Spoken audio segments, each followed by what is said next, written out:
Ecobank has established itself as a key financial institution across Africa, operating in 35 countries and 7 million of customers. Today, we are delighted to have with us Ms Gwendoline Abunaw, Managing Director of Ecobank Cameroon. And with her, we are going to discuss the bank's investment priorities in Cameroon and the Central African region. Mrs. Gwendoline Abunaw, thank you and welcome to Africa 24. Thank you very much for the invitation. I'm delighted to be here. It's a pleasure.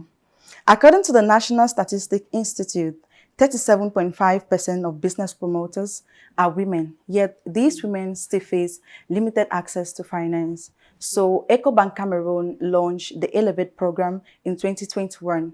4 years gone, what is your assessment of this program? You're right. We launched the program in 2021, and it has had a very positive impact. So I think that my assessment of the program is positive, highly positive. And why do I say that? I say that because the program was created to address key issues that women entrepreneurs face. Key issues of access to finance, getting mentoring and networking, and also just having the support that they needed to be able to scale their businesses. So when we want to assess what has happened and why is it positive, we'll look at what we have done so far. So far for Elevate program in Cameroon, we have onboarded 1,600 women. We have been able to do multiple trainings for them to upskill their skills and therefore develop their businesses and employ more people. We have been able to give 3 billion of financial support to them. And when we evaluate all of this, we would say it has had a positive impact, and therefore my positive assessment of the program. Okay, still talking about the Elevate program. So in prelude to the International Women's Day, Ecobank Cameroon, with other affiliates, launched an upgraded version of the program. So what is the content? So what is new about Elevate? When you have launched the program for now 4 years for us, but 5 years for the group, you have a lot of data that tells you if you've satisfied the needs or if there are still more needs. So with that in mind, we're able to just upgrade the Elevate offering by reducing some of the conditions or ameliorating some of the conditions that we had. For example, the standard historical data that you ask when you're giving a credit facility is 3 years of historical data. We have reduced that to 2 to make it more accessible and available for more of the women. The second thing is to be able to give loans that are not secured. So be able to give loans without asking for a certain amount of guarantee. So we have been able to get that to be at $50,000 for the facilities that we can extend without requiring a collateral from the ladies.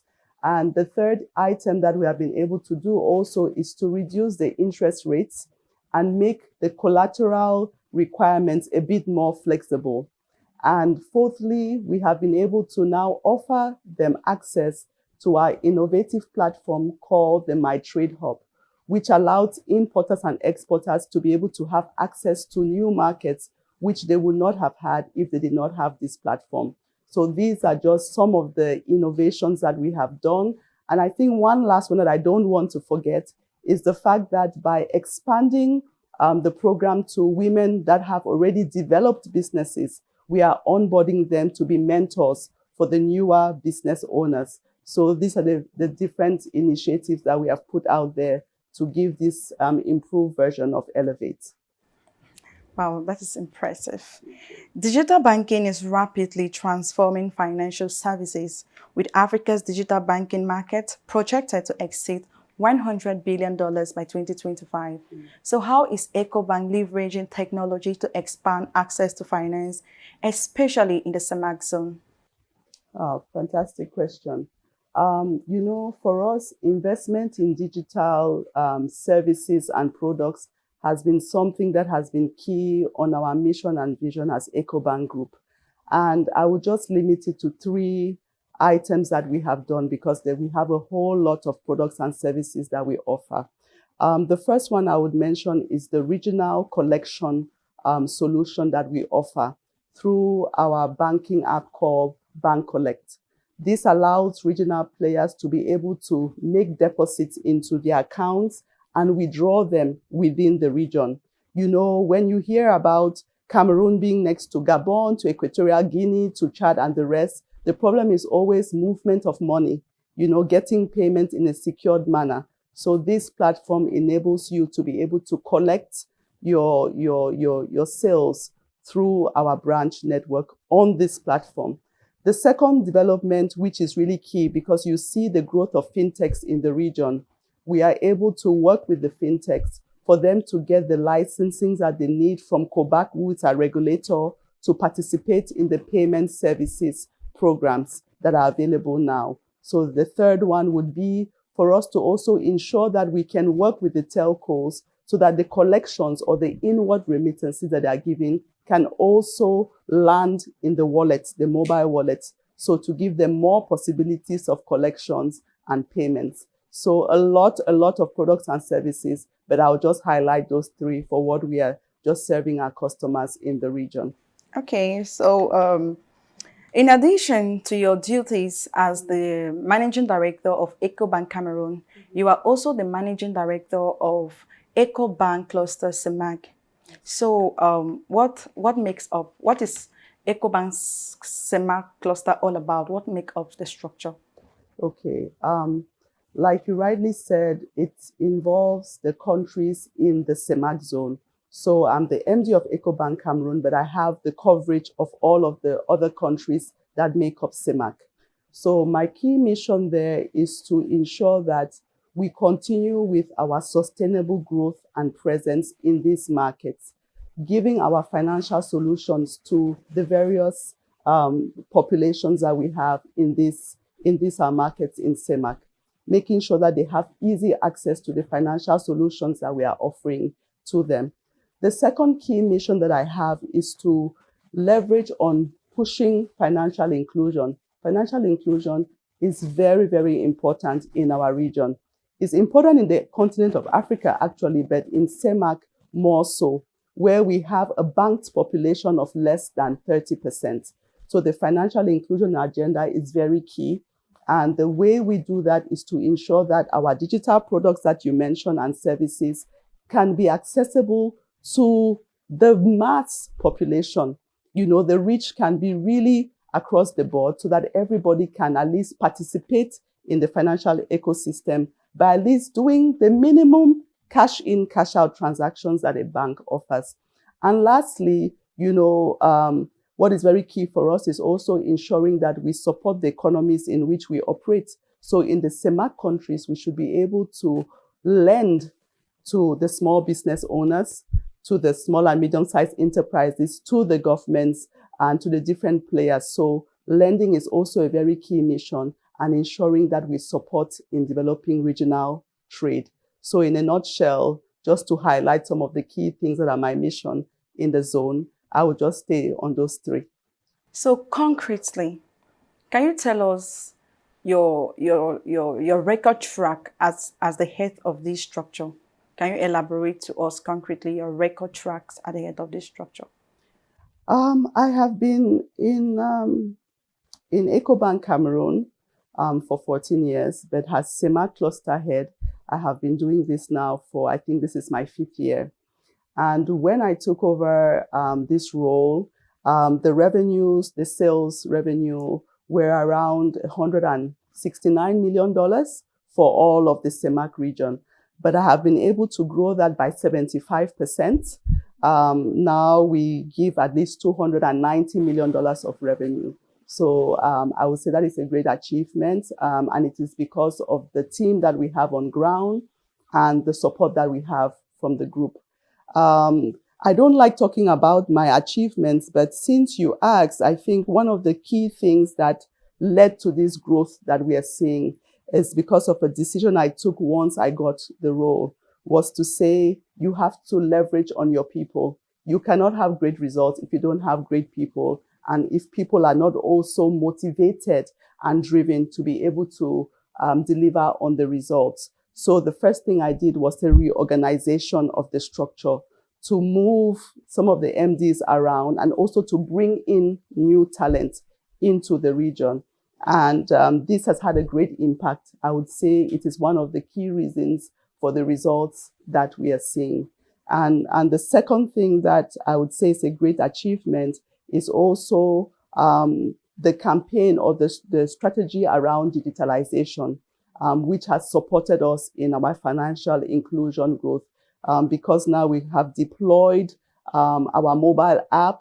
We have different remittance providers that we deliver across the platform. And we have the Ecobank Pay solution, so many solutions that we have been able to deploy that has improved the foot track or the footprint of those who are in our digital ecosystem and able to transact. Okay, thank you, May. Please permit me to go back to this Elevate program. Yes.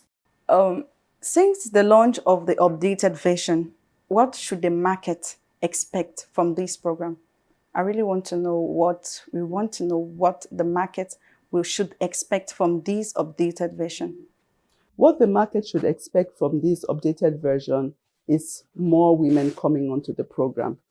Because when we launched the program was focused on women-led and women-focused businesses, but we targeted the commercial bank scope, which is small and medium-sized enterprises. So it means that a woman who is just starting off her business, what they normally call startups, or a woman that has grown her business to scale, like to a regional level, is also left out. So we're focused on this, I would say, this ecosystem.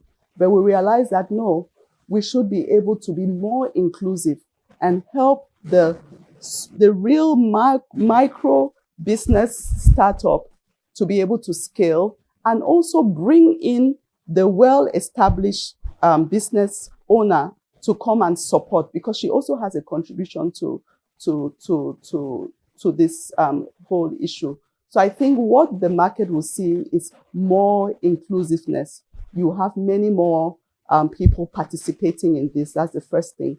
The second thing they are going to see also is the increased partnerships, because like I mentioned, we were already doing training, we were already doing networking opportunities, but through this upgraded version of Elevate, we have more partners. We have more partners from international organizations. We have more partners from guarantee funds. We have more partners from NGOs that are willing to support women, to upscale their business, and that they will all be able to benefit from. And then the key item, as I mentioned, was the use of our My Trade Hub. Because just imagine a small business owner who has, for example, shea butter that she wants to sell, but her market has been limited only to Cameroon because she does not have the tools or the skill to be able to export. But now through being able to access My Trade Hub, she will be able to expose her products to all our markets in Africa. Imagine somebody who could only access one market having an opening to 35 African countries. That alone, I think, is revolutionary. So that is what the population is going to see with this upgraded version of our Elevate program. Okay, it's interesting. In addition to your duties as being the director manager of Ecobank Cameroon, you are also the director manager of the SEMAC cluster. You are also a woman. You are the president of APECAM. You are a mother. You are a wife. How do you manage to combine these responsibilities? How do I combine these responsibilities? I think one of the key ways I do that is by organizing myself and also setting clear priorities. Because as a woman, you should be able to do all of that and do it well, but you will not be able to do so if you don't organize yourself and prioritize for each of the roles that you have to do, what you have to do at a specific time. The second thing I think helps me is time management. I really try to have a schedule every day about what I have to do, because if not, You know, time is really money. And before you know, time just runs away. You start the day, it's already the end of the day. And how do you manage that time so that you can give attention to everybody and every task that you have? The third thing is delegation. You should not try to be a superhuman being. We are all just simple human beings. We have limitations. So what really helps me is delegation. And to delegate, you have to communicate effectively. If I delegate to people at home without telling them why or how, they will not be effective. It's the same in the office. I have to delegate certain duties to my peers, trusting them and empowering them to be able to achieve what's needed. And also your support system. I think what has helped me a lot is my support system. I have a very supportive husband. Who is my friend. He's my greatest supporter. I have my parents that have been helping us with the kids, you know, with different aspects of our lives. I have a good support system at home. I've had a dedicated staff at home.